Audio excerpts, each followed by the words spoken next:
పని చేయించుకోవడంలో మా పని చేయి అని చెప్పడంలో తప్పేముంది? ఆడవాళ్లను గౌరవించడంలో మా కందికుంట ఒక బ్రాండ్.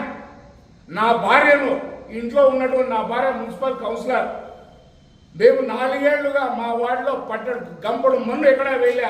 అలాంటి వార్డులు దాదాపు 25-26 వార్డులు ఉన్నాయి. అంతెందుకు మున్సిపల్ చైర్పర్సన్ వార్డులోనే ఏం జరిగింది గతంలో? ఇప్పుడు వదిలేండి, మేమైతే ఉన్నాము. గతంలో మీ మున్సిపల్ చైర్పర్సన్ ఉండే వాళ్ళ వార్డులో ఏం జరిగింది? ఏ పనులు చేశారు మీరు?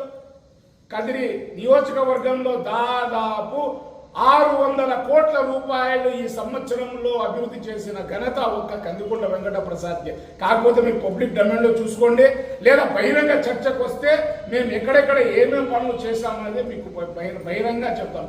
అట్టర్ ఫ్లాప్ అంట. ఏం అట్టర్ ఫ్లాప్ నాయన? గ్యాస్ సిలిండర్లు ఖాళీ అయిపోయినాయి, అట్టర్ ఫ్లాపా? ఇట్లాంటివన్నీ మాట్లాడద్దు నాయన అట్టర్ ఫ్లాప్ అని చెప్పి. కందికొండ అనేది కందికొండ, కదిరి అంటే కందికొండ, కందికొండ అంటే కదిరి. కదిరికి ఒక బ్రాండ్ ఎవరైనా ఉన్నారంటే అది కందికొండ వెంకట ప్రసాదే. నువ్వు ఆయన బ్రాండ్ గురించి ఇంకోటి గురించి చెప్పద్దు. కార్యకర్తలకు ఏదైనా జరిగితే నేనున్నానని ముందుకు వచ్చే బ్రాండ్ మా కందికొండది. ప్రజలకు ఏమైనా జరిగితే నేనున్నానని ముందుకు వచ్చే బ్రాండ్ కందికొండది. ఏదైనా ఎక్కడైనా అన్యాయం జరిగితే నేను ఉంటాను ముందర అని చెప్పే బ్రాండ్ మా కందికొండది. నువ్వు మా కందికొండ గురించి మాట్లాడతావా? ఎమ్మెల్యే గురించి మాట్లాడే అర్హత యోగ్యత నీకుందా నాయన? ఎందుకు నువ్వు ఊరికే ఇట్లాంటివన్నీ ప్రగల్భాలు పలుకుతావు? ఇంకా బాబు షూరిటీ, భవిష్యత్తు గ్యారెంటీ అని చెప్పి చెప్తాను. ఏమయ్యా మీ కళ్ళు ఏమన్నా దుబ్బినాయేమయ్యా స్వామి? గ్యాస్ సిలిండర్లు ఇచ్చినాం, పింఛన్లు మీరు 2000 నుంచి 3000 పెంచేదానికి 5 ఏళ్ళు పెంచుకుంటూనే పోయినారు. ఆయన ఎన్నికల్లో 3 నెలల కలిపి 3000, చెప్పిన వాగ్దానం ప్రకారం 4000 రూపాయలు కలిపి 7000 రూపాయలు ఇచ్చిన ఘనత మా నాయకుడు గౌరవ ముఖ్యమంత్రి వర్యులు నారా చంద్రబాబు నాయుడు గారికి దక్కుతుందయ్యా స్వామి.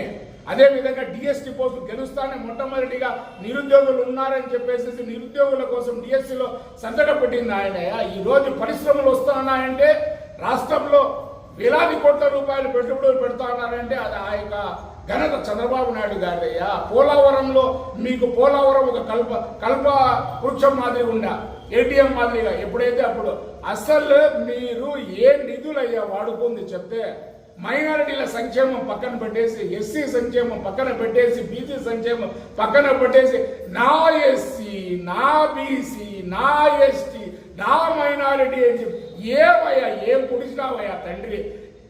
ఎన్ఆర్సీకి మద్దతు ఇస్తుంది, పార్లమెంట్లో హిజాబ్కు నువ్వు మద్దతు ఇస్తే, ఏ విషయంలో నువ్వు మైనార్టీలకి మాట్లాడినా? నువ్వు మొన్నటికి మొన్న ఒక్కోడు బిల్లు వస్తే పార్లమెంట్లో వ్యతిరేకిస్తావు, రాజ్యసభలో మెజారిటీ ఉన్న చోట మద్దతు ఇస్తావు, మళ్ళా నేను ముస్లిం పక్షపాతి అంటావు.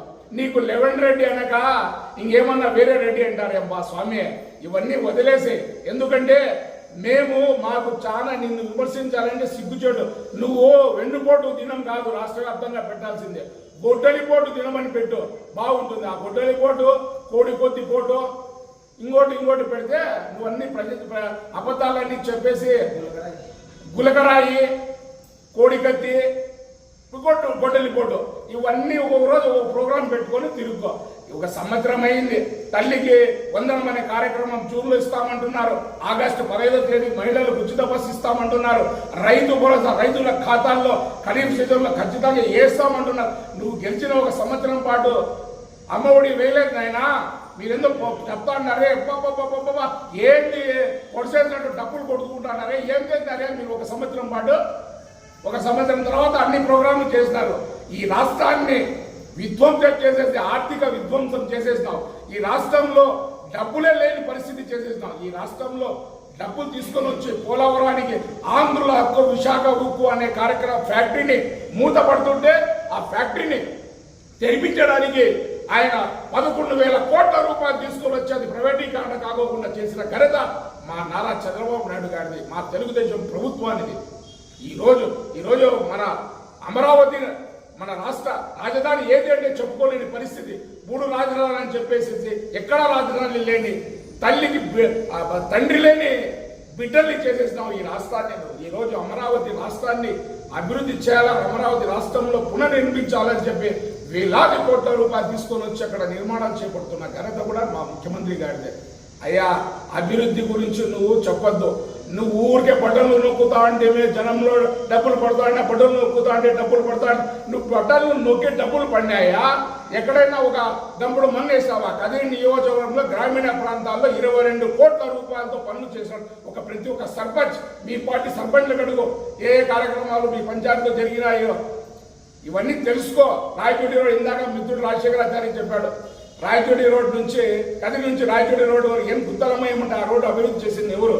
మైనారిటీ కాలేజీలు వచ్చినాయి 2 రెసిడెన్షియల్ స్కూల్లో, ఒకటి ఐటీఐ, ఒకటి ఇది. అక్కడ కూడా ఆ కాలేజీలో కూడా పూర్తి చేయలేని స్థితి మీది. మున్సిపాలిటీలో 10 రూపాయలు తీసుకొచ్చి 10 రూపాయలు పని చేయలేని పరిస్థితి మీది. ఇప్పుడు అన్ని కార్యక్రమాలు చేస్తున్నాం, అభివృద్ధి చేస్తున్నాం. ఊరికి అనవసరంగా గొంతు చించుకొని మా కందికుంట కదిరి బ్రాండ్ కందికుంట, కదిరి అంటే కందికుంట, కందికుంట అంటే కదిరి గుర్తు పెట్టుకో.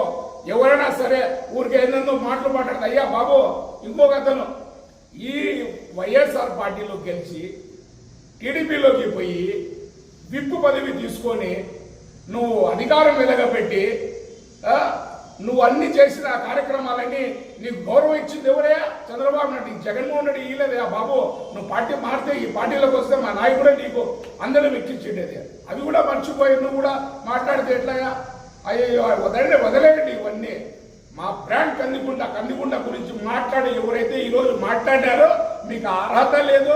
కదిరికి ఒక బ్రాండ్ అంటే ఎవరంటే ఒక కందికుంట అని చెప్పి గుర్తు పెట్టుకో. ఇంకొకసారి కందికుంట గురించి అవాకులు చవాకులు పేలితే దీని పర్యవసానం చాలా తీవ్రంగా ఉంటుందని చెప్పి సరఫరాగా తెలియజేసుకుంటూ ఖబర్దార్.